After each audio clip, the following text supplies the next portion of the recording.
এতগুলো টেস্ট দিলাম আগো রোগ জীবন তো বাড়বো মানে এ ছাড়া প্রতি ছাড়া তো উপায় নাই। তখন এটা যদি সরকারে বন্ধ করে দেয় তো সেটা হয় উৎপিগুলো। একটু জানার জন্য বলি, এই জালগুলো তো এমনি সরকারি ভাবে নিষিদ্ধ। হ্যাঁ নিষিদ্ধ, ঠিক আছে।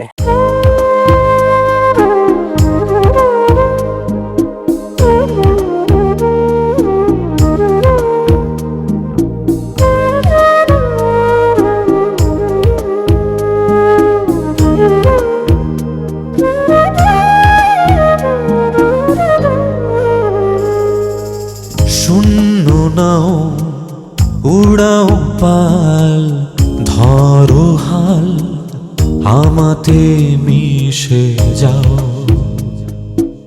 শূন্য নাও উড়াও পাল, ধরো হাল আমাতে মিশে যাও। সবাইকে শুভেচ্ছা জানাচ্ছি চান্দারচর, শিবচর, মাদারীপুর থেকে। ভাই আসসালামু আলাইকুম। ওয়ালাইকুম সালাম। কি নাম আপনার? মোহাম্মদ সাইদুল ফকির। ফকির ভাই, হ্যাঁ ভাই। এই জাল দিয়ে কি মাছ ধরা যায়? এই মাছ জাল দিয়ে ধরেন খল্লা মাছ ধরি, বাইলা মাছ ধরি, গাড়িয়া মাছ ধরি। আচ্ছা, এখন কি মাছ একটু কম পরিমাণে? হ্যাঁ এখন মাছ কম। বেশি হবে কবে? এই বেশি হবে মাসখানি পরে দেখা যায়, গরমে ছাট পড়লে। আচ্ছা, একটু জানার জন্য বলি, এই জালগুলো তো এমনি সরকারি ভাবে নিষিদ্ধ। হ্যাঁ নিষিদ্ধ, ঠিক আছে। তাহলে যে ব্যবহার করতেছেন, ব্যবহার কথা মানে আমাকে তো শিখে বসে কাজ, মানে কি করুন কোন অন্য কোনো কাজ তো শিখেন নাই? অন্য কোনো কাজ শিখি নেই, জাল পাওয়া শিখছি। আমাদের ক্ষেত খোলায় কাজ কম করি।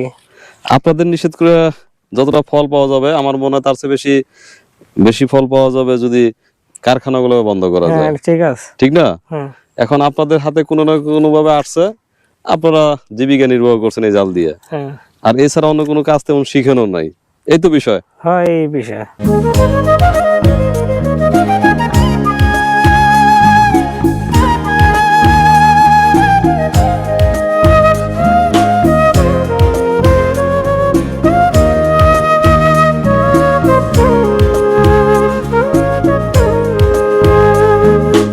বাংলাদেশের যেখানে যাই বিষ ছাড়া কোনো কথা নাই।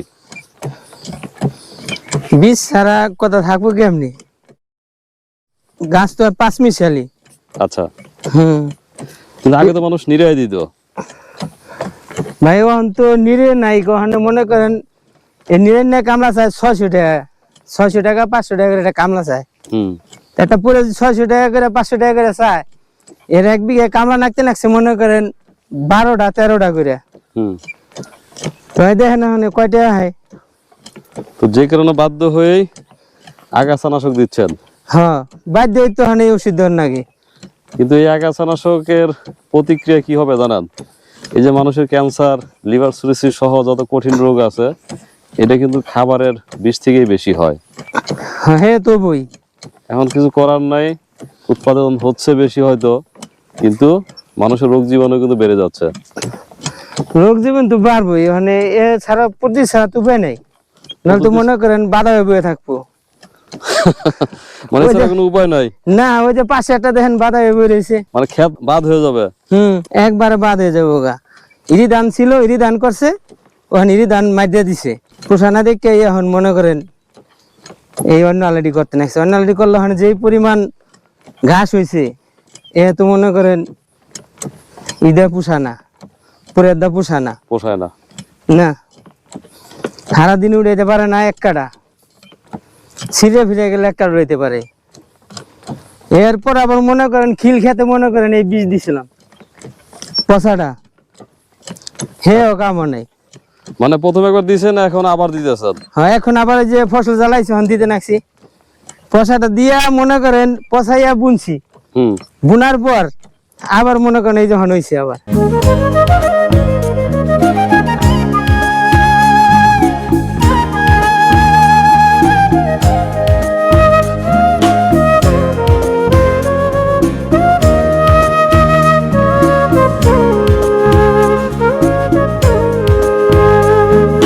ক্ষেত দেখে নিরাচ্ছেন? হ্যাঁ। কারণ কি, ওষুধ দেন নাই? ওষুধ তো কম বেশি তো কিছু দিতে হয়, না দিলে হয়নি। না দিলে হয় না, কিন্তু এটা হয় দিয়ে গিয়ে তো রোগ জীবাণু বাড়ায় ফেলেন। দিলে তো রোগ জীবাণু বাইরে যাবে না, আমাকে তো খেতে ফসল তো আবার একটু না হইলে বা আমরা কৃষক বাঁচবনি। এই জন্য সহজ বুদ্ধি হচ্ছে ওষুধ দেয়া। দেয় একটু সার সুর দেয় মিলে ঠেলে দিতে হয়, না দিয়ে বা করি কি।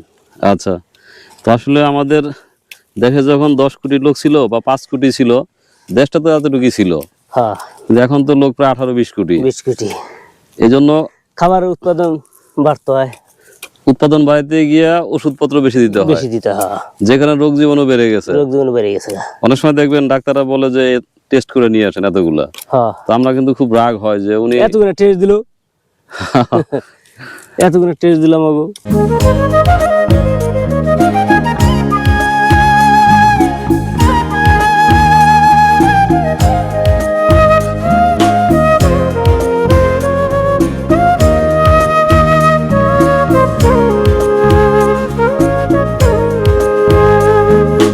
আগাছানাশক দিচ্ছেন? হ্যাঁ, ওই যে মরিয়া জায়গা পোকে ধরে। ও, গাছ যাতে ক্ষতি না হয়। হ্যাঁ তো এটা তো এক ধরনের বিষ। হ্যাঁ, এখন বিষ না দিলে তো ফলন ভালো হবে না। না না না না, এরপর আবার দিব, অনেক কিছু দন লাগে। কেমন? ওই যে এই মস্কো দন লাগে।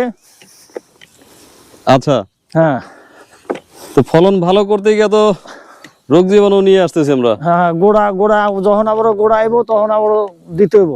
না দিবেন, কিন্তু ওই যে এত জমিতে যদি এত আগাছানাশক বা বিভিন্ন ওষুধ ব্যবহার করি, হ্যাঁ, তাহলে তো সেটা তো খাবারের একটা প্রতিক্রিয়া হয়, মানুষের স্বাস্থ্য তো ক্ষতি হয়। এখন এটা কমানো যায় না কোনোভাবে? আগাছাড়া যে দিছি তো কম কম দিয়া হুম। এই যে ঘাস মারছি। না, আমি বলছি আমি অনেক জায়গায় যাই তো, হ্যাঁ যেখানে যাই সবাই আগাছানাশক কিংবা পোকানাশক হ্যাঁ বিভিন্ন রাসায়নিক সামগ্রী ব্যবহার করে জমিতে, হ্যাঁ। সার ব্যবহার করে, তো সেটাকে কমানো যায় না কোনোভাবে? কমাইলে তো হয় না। কিন্তু এগুলো তো আবার খাবারের মধ্যে দিয়ে মানুষের শরীরে প্রবেশ করে। তখন এটা যদি সরকারে বন্ধ করে দেয় তো সেটা হয় উৎপিগুলো। সরকার বন্ধ করবে? হ্যাঁ আচ্ছা, না ডাক্তারের কাছে গেলে বোঝা যায়। হ্যাঁ ডাক্তারের উপরে আমার অনেক সময় রাগ হয় যে এত টেস্ট দিছে কেন। এখন আমরা যে পরিমাণ ভেজাল খাবার খাই, হুম, তাতে তো টেস্টটা তো গুলো দেওয়া উচিতই, হ্যাঁ ঠিক না? ডাক্তারের ভিজিট কয় টাকা নেয়, তার চেয়ে বেশি নেয় টেস্টে। হ্যাঁ তো এই যে খাবারে ভেজালের কারণেই কিন্তু মানুষ এত অসুস্থ হয়। হ্যাঁ, অসুস্থ হয়। হ্যাঁ এখন ওই জায়গা থেকে যদি আমরা বের হতে পারতাম, হয়তো মানুষ আরো কিছুদিন মানে রোগ মুক্ত থেকে শান্তি মতো বাঁচতে পারতো। হ্যাঁ, দেখবেন অনেক মানুষ হঠাৎ করে মারা যায়। মানে এটা যদি বন্ধ করে দেয় সরকারে, হুম। তাহলে তো আর দেওয়ার কাজে নাই। আর এটি বন্ধ করে দিলে তো মনে করেন বেড়া নিরেই খাইতে পারবো না খেত। মানে হবে না। না, কিন্তু আগে তো আমাদের ছোট সময় দেখছি মানুষ ক্ষেত নিরে ফসল করছে। সেই সময়কালে এত গুড়া হয়নি তো।